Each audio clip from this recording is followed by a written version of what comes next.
He was sentenced to die. Those words echoed in the silent courtroom, sealing the fate of a man who claimed his innocence. The night of the crime was cold and quiet.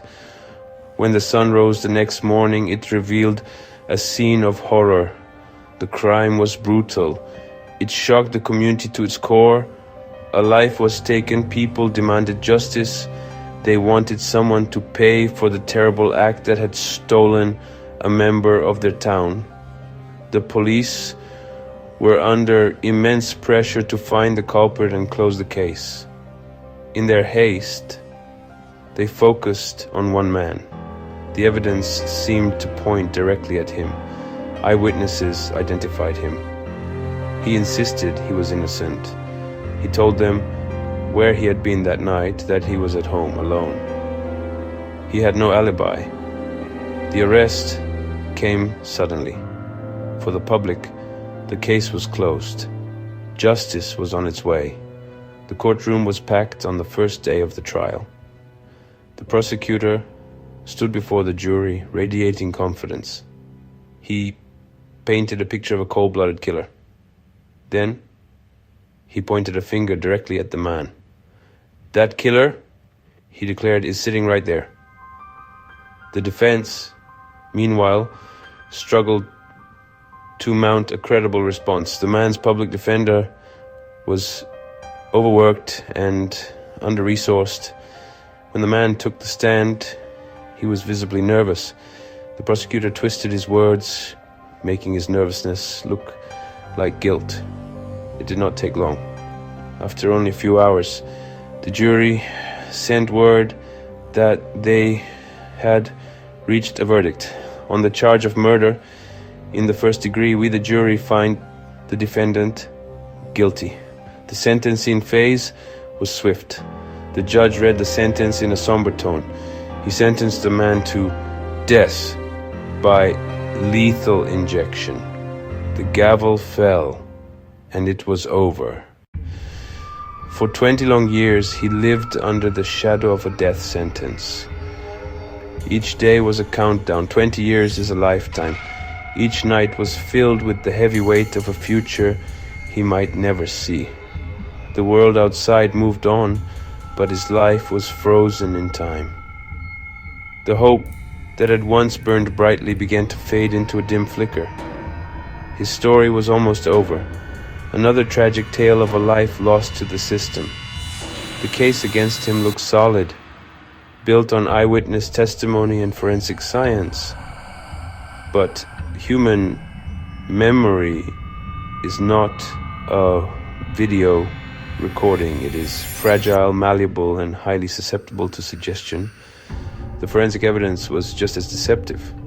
A match often meant that an item was simply similar, not that it came from the same unique source. The jury was told it was science, so they believed it. The right to an attorney is a cornerstone of the American justice system, but the man's public defender was completely overwhelmed and tragically underfunded. He couldn't afford to hire experts. He was simply outmatched at every turn. His conviction was a failure of a system that promises justice for all, but delivers it only to some. One by one, the man's appeals were denied.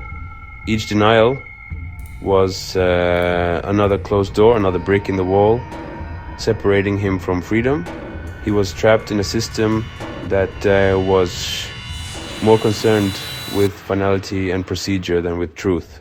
The fight seemed over. Oh, but this story does not end there. Just when all hope seemed lost, a new team of lawyers took an interest in the case. They were part of a new generation of fighters. They believed their client was innocent, and they were determined to prove it, no matter how long it took. They requested every single piece of paper associated with the case. The discovery came deep within the dusty archives of the prosecutor's office. She was losing focus. It felt like another dead end. She almost put the file down, but something compelled her to read one more page. That's when she saw it, tucked at the bottom of a page, a short scribbled note. It detailed an informant's claim. He had heard another man, a known violent felon, bragging he committed the murder. The lead was dismissed, buried in a file. This was it, the crack in the case. This note had been illegally withheld from the original trial lawyer, but they knew it might not be enough. They needed hard, scientific proof. The lawyers demanded DNA testing on biological samples from the crime scene. The evidence was transported from the dusty locker to a state-of-the-art laboratory. The results were clear and undeniable. The DNA profile did not match the man who had been on death row for 20 years. The lab ran the profile through CODIS and found a match. The DNA belonged to the violent felon named in the detective's hidden note. Armed with the bombshell DNA results, the lawyers stormed back into court. The prosecution's case, once so formidable, was now completely and utterly destroyed. The judge had no choice. He vacated the man's conviction and sentence, ordering his immediate release from prison. "You're free," his lawyer said. "It's over. You're coming home." It was a moment of pure, raw emotion, the sound of a soul being unshackled.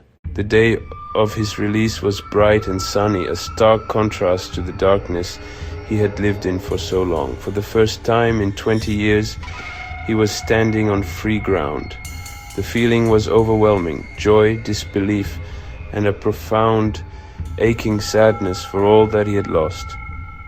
He embraced his sister, holding on to her as if she were an anchor. They cried together, their tears washing away 2 decades of pain. "I'm not angry. I'm just grateful. I'm grateful to be free." This man's story is not just about one life saved. It is a story that puts our entire justice system on trial. It forces us to confront a terrifying question: how many others are innocent? Since the 1970s, over 190 people who were sentenced to death in the United States have been exonerated and released. That is 190 cases where the system got it wrong. The finality of the death penalty means that when a mistake is made, it can never be undone. A life sentence can be corrected, an execution cannot.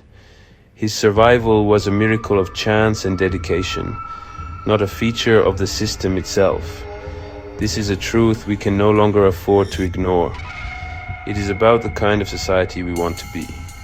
Do we want a system that risks executing the innocent in the name of ultimate justice? Or do we demand a system that prioritizes truth and acknowledges its own fallibility? Should the death penalty still exist after stories like this